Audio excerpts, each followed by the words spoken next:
नमस्कार लाडक्या बहिणींनो, माझी योजना या चॅनलमध्ये आपले स्वागत आहे। मुख्यमंत्री माझी लाडकी बहीण योजनेच्या लाभार्थ्यांसाठी एकीकडे आनंदाची बातमी आहे, तर दुसरीकडे काही महिलांसाठी निराशाजनक अपडेट समोर आली आहे।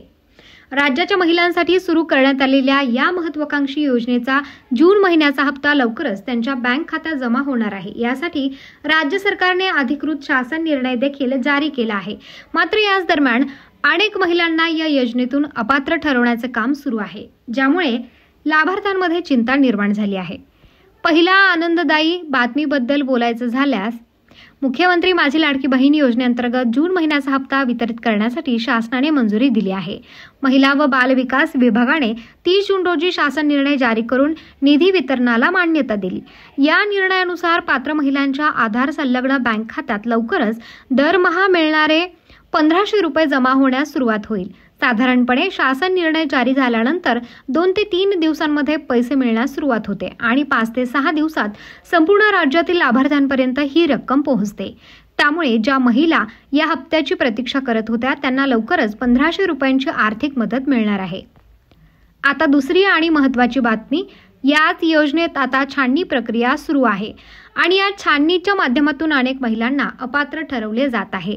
शासनाने जूनच्या हप्ता वाटपाचा निर्णय जाहीर केला असला तरी अनेक महिलांना योजनेतून वगळण्याचा मोठा निर्णय घेतल्याने महिलांना मोठा झटका बसला आहे। या योजनेसाठी 21 ते 65 वयोगटातील महिला पात्र ठरवण्यात आल्या होत्या।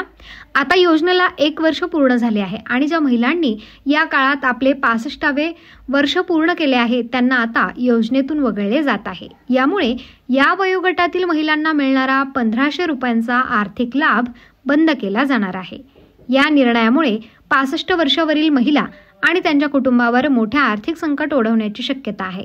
या महिलांना मिळणारी आर्थिक मदत त्यांच्या दैनंदिन गरजांसाठी अत्यंत महत्त्वाची होती। त्यामुळे शासनाने याबाबत पुन्हा विचार करून या महिलांना देखील हप्ता वाटप करण्याचे नियोजन करावे अशी मागणी महिलांमधून जोर धरत आहे।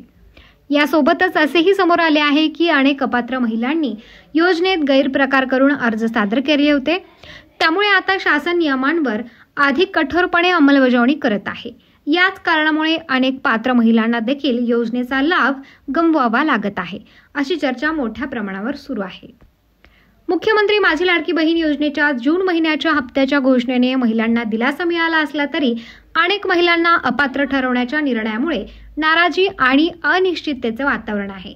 विशेषतः 65 वर्षावरील महिलांना योजनेतून वगळल्याने त्यांच्यासमोर मोठे आर्थिक आव्हान उभे राहिले आहे। आता शासन यावर काय भूमिका घेते हे पाहणे महत्त्वाचे ठरेल। माझी योजना तुम्हाला या संदर्भातील पुढील सर्व अपडेट्स देत राहील। दिलेली माहिती आवडली असल्यास व्हिडिओला लाईक करायला विसरू नका आणि चॅनलला नक्की सबस्क्राईब करा। धन्यवाद।